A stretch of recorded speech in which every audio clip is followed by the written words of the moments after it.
Okay, so today we're going to talk about price elasticity of supply. This is how responsive supply is to price changes. So if supply changes a lot with a price change, it's elastic. If it doesn't change much, if the producers continue to produce less, not a significant difference, but the price changes a lot, then it's inelastic.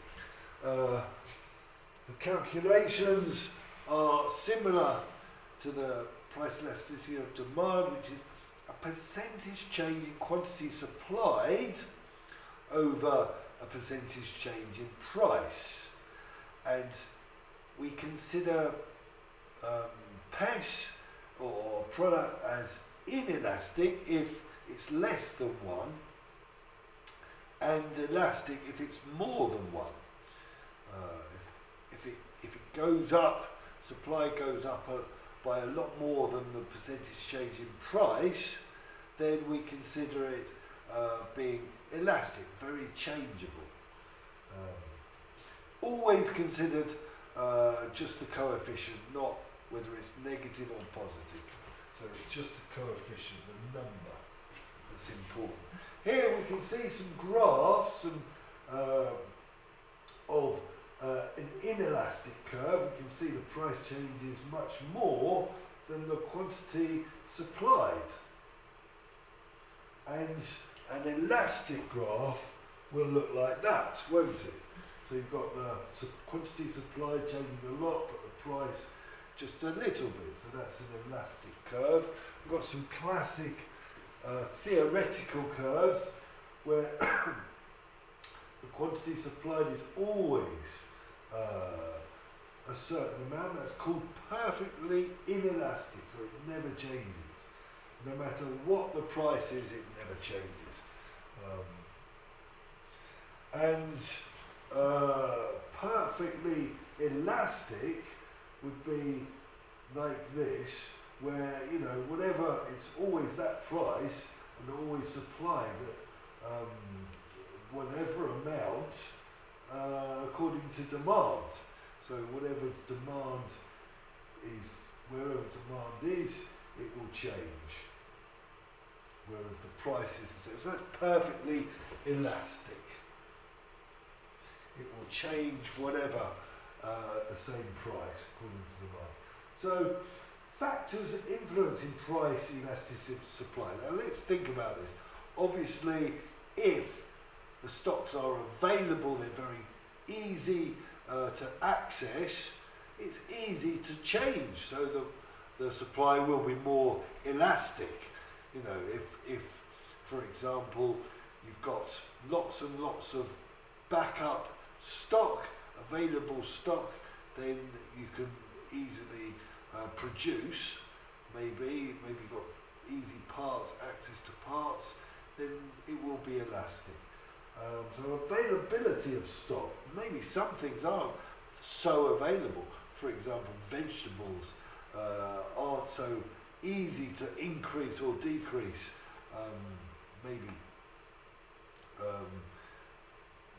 They can't be kept very long. They can't be fresh vegetables, can't be frozen, etc.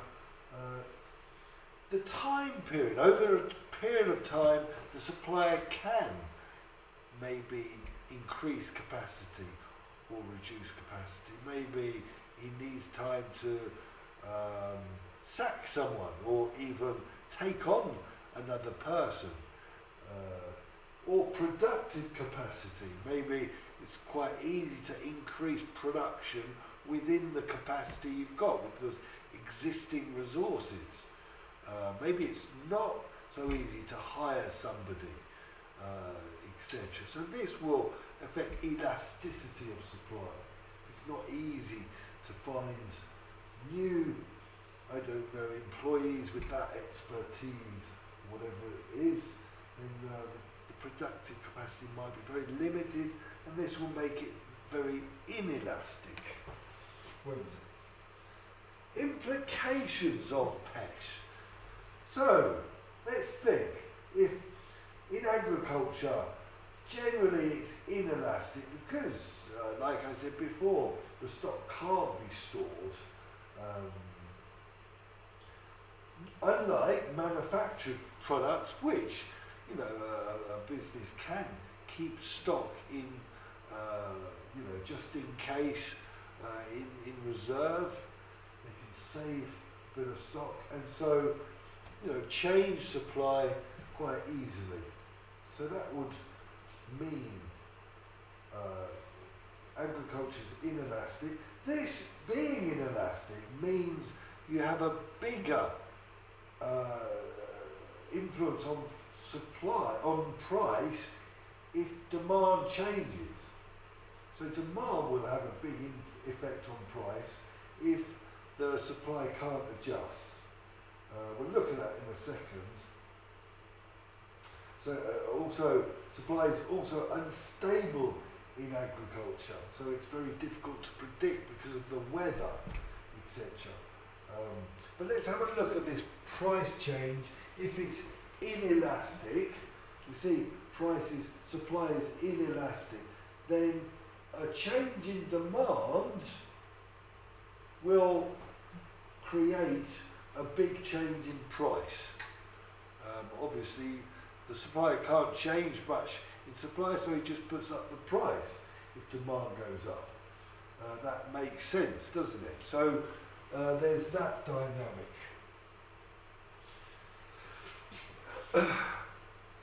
Alternatively, if it's very elastic supply, a little change in price or a change in demand will only have a little change in price because the supply can be adjusted very easily.